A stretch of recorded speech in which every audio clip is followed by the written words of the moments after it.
12 જૂન 2025ના રોજ અમદાવાદ એરપોર્ટ પર સર્જાયેલી ગમખ્વાર પ્લેન ક્રેશની દુર્ઘટનાને આજે 1 વર્ષ પૂર્ણ થતા લંડન જવા નીકળેલી અમરેલીની 25 વર્ષીય દીકરી રિદ્ધિ પડસાલાના પરિવારમાં હજુ પણ ભારે આક્રોશ અને શોકનો માહોલ છે।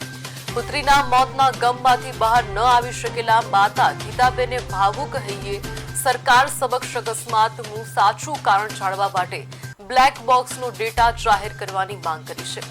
તેમણે જણાવ્યું કે દીકરીના અવસાન બાદ મળેલી તમામ આર્થિક સહાય જમાઈને મળી હતી। તેમણે 6 મહિના બાદ જ બીજા લગ્ન કરી લીધા, જ્યારે અમારું આખું ઘર લૂંટાઈ ગયું છે। ઉલ્લેખનીય છે કે આ ભયાનક દુર્ઘટનામાં અમરેલી જિલ્લામાં કુલ 6 લોકોએ જીવ ગુમાવ્યા હતા અને હવે પીડિત માતાએ કોઈપણ સરકારી આર્થિક સહાયનો ઇનકાર કરીને માત્ર ન્યાય અને અકસ્માતનું સાચું કારણ જાણવા માટે વહીવટીતંત્રને વિનંતી કરી છે।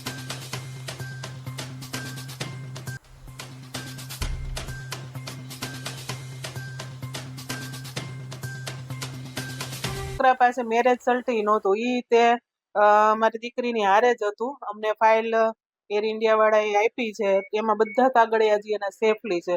થોડું ઘણું બળ્યું છે, બાકી કાગળિયા બધા એમનેમ જ છે એને। એ લઈને જાતી હતી। એ સમય દરમિયાન એના સાસરિયા પક્ષે તમારો સંપર્ક થયો તો કોઈ જાતનું કઈ નહીં। વિમાન દુર્ઘટના થઈ ત્યાર પછી કઈ? તો ત્યાર પછી નહીં, કોઈ વસ્તુ કઈ નહીં। એટલે એમ કે એ લોકો આવ્યા હતા બેસણામાં ને એમાં, એ બધું તો હતું જ તે ક્યાં કરે અહીંયા અમારે, કારણ કે એને ત્યાં એ લોકોને નહોતી બોલાવી, એટલે પછી અમે અહીંયા જ બધું રાખ્યું એનું। બ્લેક બોક્સ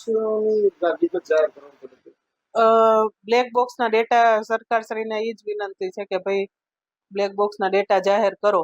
અમારે પૈસા નથી જોતા, બસ અમારી માંગ એટલી જ છે કે બ્લેક બોક્સના ડેટા જાહેર કરો, જેથી ખબર પડે કે અમારું છોકરું કઈ રીતે આ ક્યાં કારણસર આવું થયું એમ।